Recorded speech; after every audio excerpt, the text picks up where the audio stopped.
Boa noite, meus irmãos. Feliz de estarmos juntos novamente.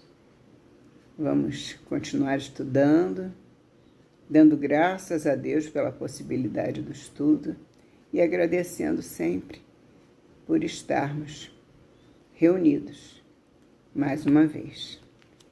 Vamos hoje estudar o livro da coleção Fonte Viva e vamos estudar o primeiro, que é o Fonte Viva, ditado por Emmanuel, Espírito Emmanuel, na psicografia de Chico Xavier.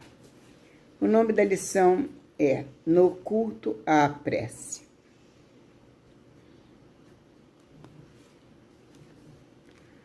E tendo eles orado, tremeu o lugar onde estavam reunidos e todos ficaram cheios do Espírito Santo. Atos 4, 31. Todos lançamos em torno de nós forças criativas ou destrutivas, agradáveis ou desagradáveis ao círculo pessoal em que nos movimentamos. Somos energia. A árvore alcança-nos com a matéria sutil das próprias emanações.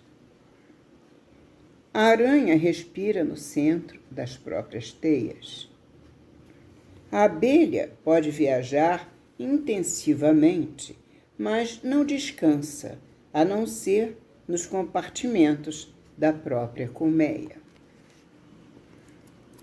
Assim também o homem vive no seio das criações mentais a que dá origem. Nossos pensamentos são paredes em que nos enclausuramos ou asas com que progredimos na ascese, na subida. Repetindo esse parágrafo. Nossos pensamentos são paredes em que nos enclausuramos ou asas com que progredimos na ascese. Como pensas, viverás. Nossa vida íntima, nosso lugar.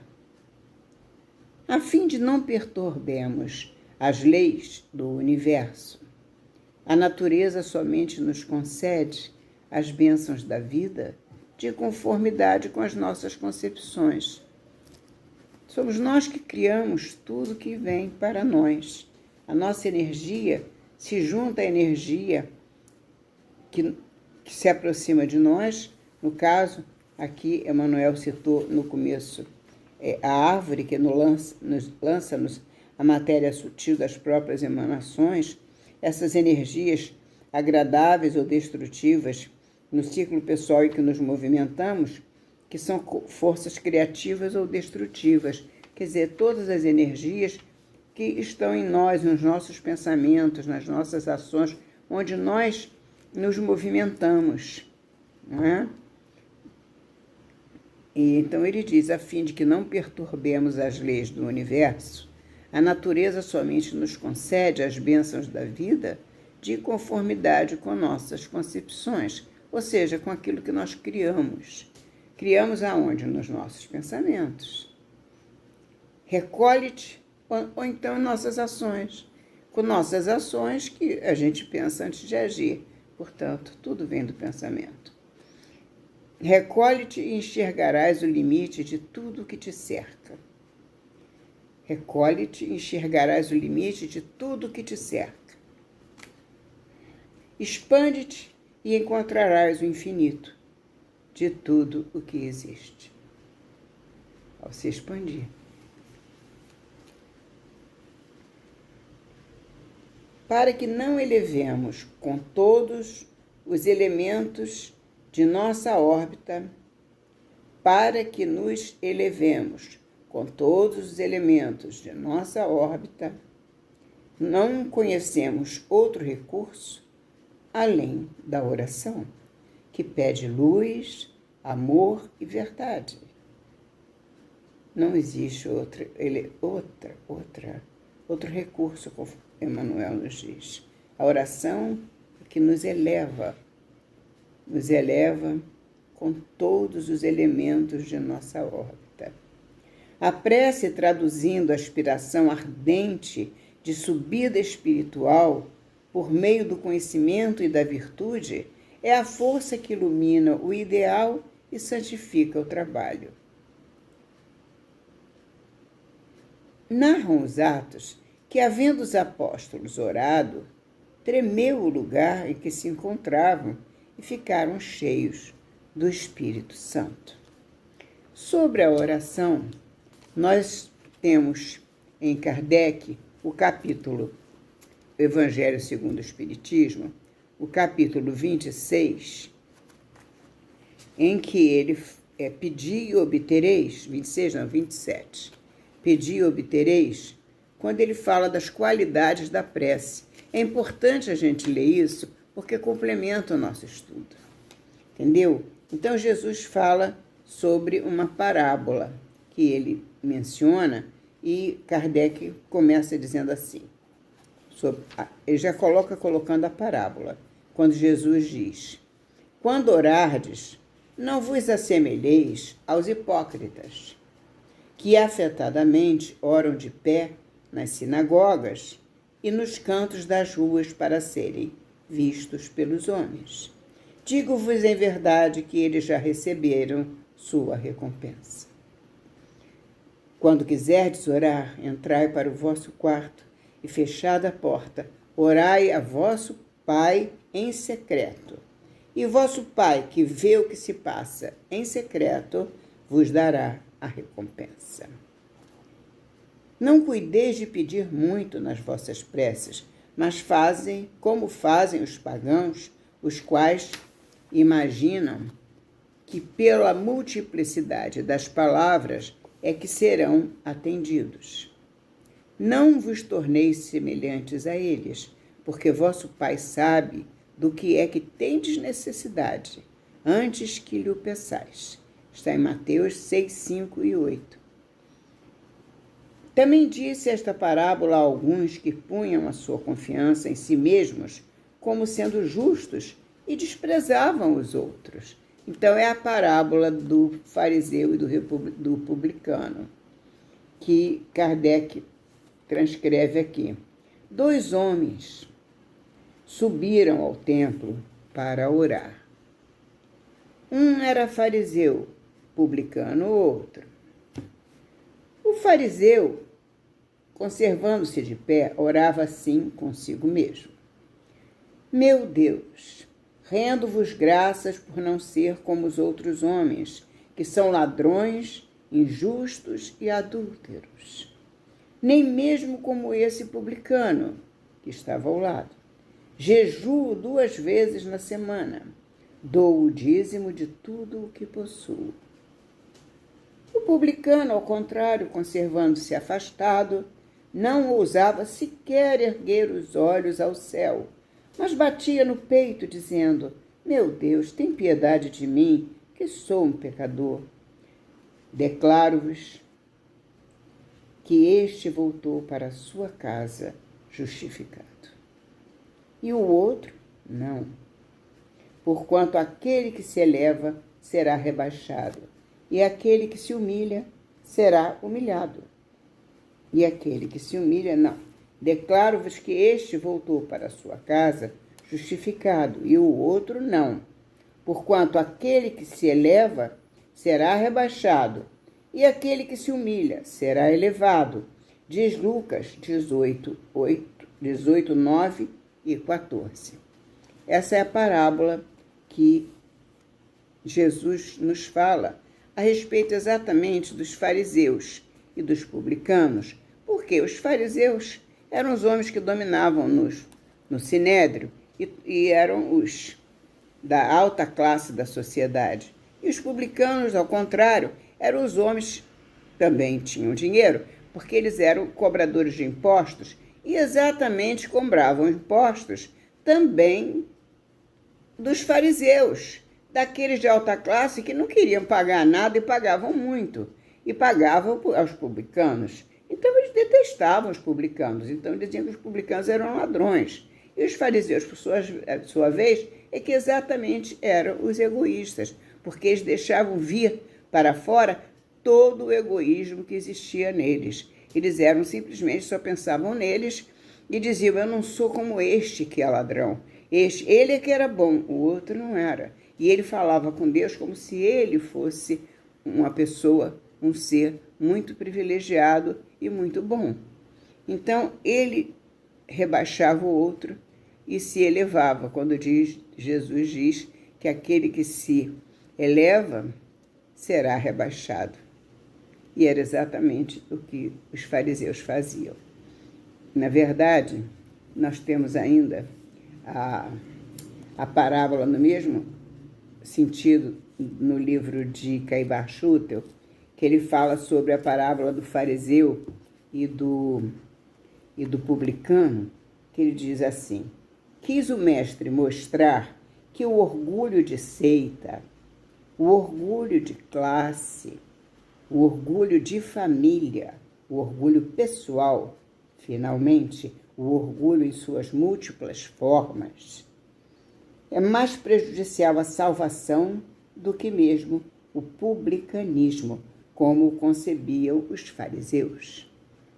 Ainda mais, quis demonstrar que no publicano, com todos os seus senões, ainda se encontrava um gesto de humildade, o que não acontecia no fariseu. O publicano conhece os seus defeitos, sabe que é pecador, nem ousa levantar os olhos para o céu, limita-se a bater no peito e dizer: ó Deus, sê propício a mim, pecador que sou. Enquanto o fariseu reconhece em si somente qualidades boas, e a sua prece é uma acusação aos outros, até o pobre publicano que lá estava rogando ao Senhor o perdão de suas faltas.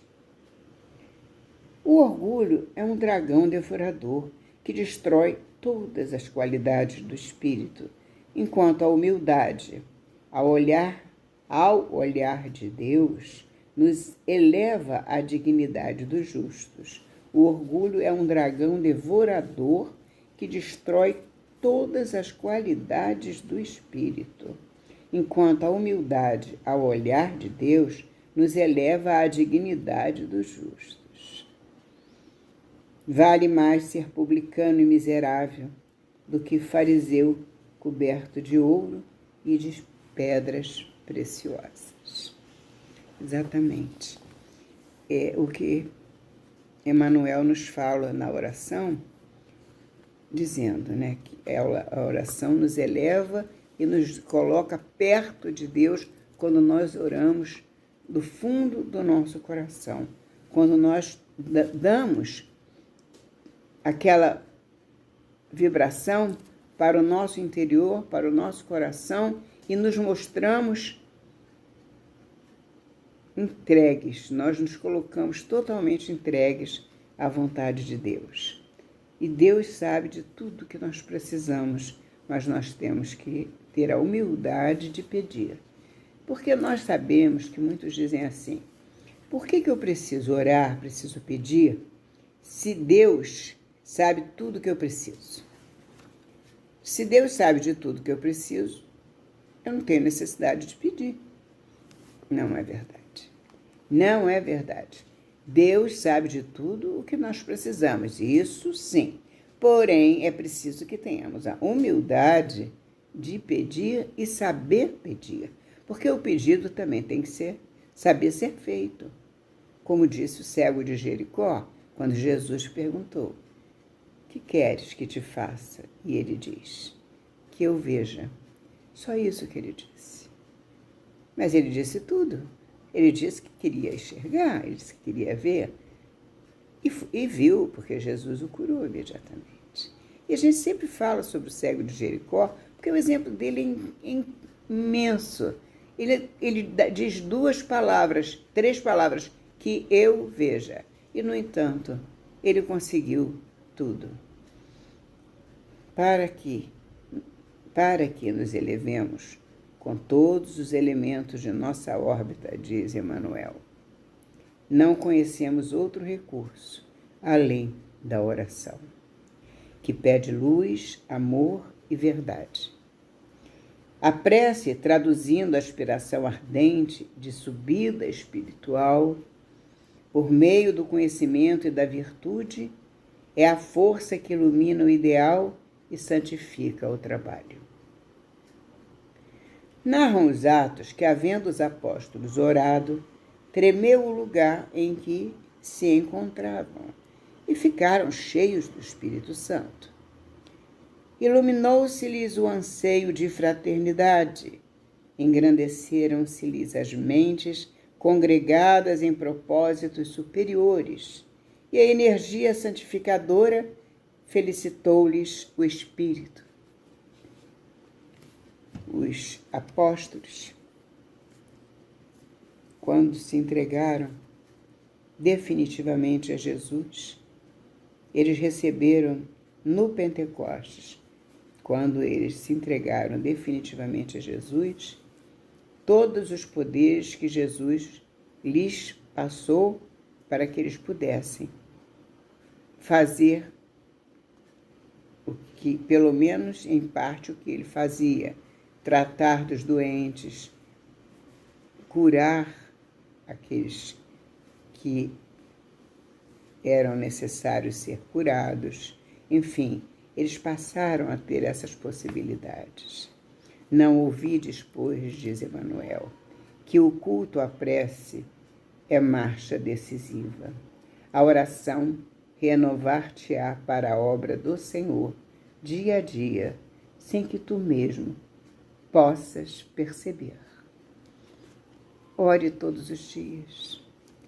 Ore sempre, meus irmãos, porque a oração nos eleva, como diz Emmanuel, e nos eleva nesse encontro que precisamos ter com os nossos guias e mentores espirituais, com Jesus, com o nosso eu interior, crescendo, nos elevando para termos a identificação daquilo que somos e daquilo que ainda podemos ser. Nós precisamos estar em vibração de amor para sabermos, em realidade, o que somos, o que ainda temos para ser, o que precisamos ser e o que já fomos antes e o que seremos amanhã. Fomos antes, somos hoje, seremos amanhã, tudo sob a bênção de Deus, sob a vigilância de Jesus, nosso Mestre, e dos nossos anjos guardiães. Portanto, não vamos mais titubear, vamos orar sempre. E a oração não precisa ser longa, ela pode ser bem curta.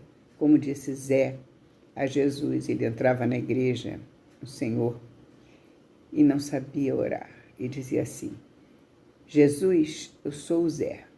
E quando ele ficou doente, esteve no hospital, acamado, muito doente, e ele nunca recebia visita. Um dia, ele disse para a enfermeira: hoje eu recebi uma visita. E a enfermeira ficou surpresa. Uma visita, sim, uma visita. Foi Jesus que veio me ver. Jesus disse: Zé, eu sou Jesus. Ele contando à enfermeira. Então, ele orava assim: Jesus, eu sou o Zé. Isso é uma oração que um homem simples fazia. O que nós podemos fazer? O que nós que sabemos um pouco mais podemos fazer para orar ao nosso Pai, nosso Criador, aquele que nos deu todo o poder de sermos bons. Sejamos bons, vamos servir, vamos orar. Graças a Deus.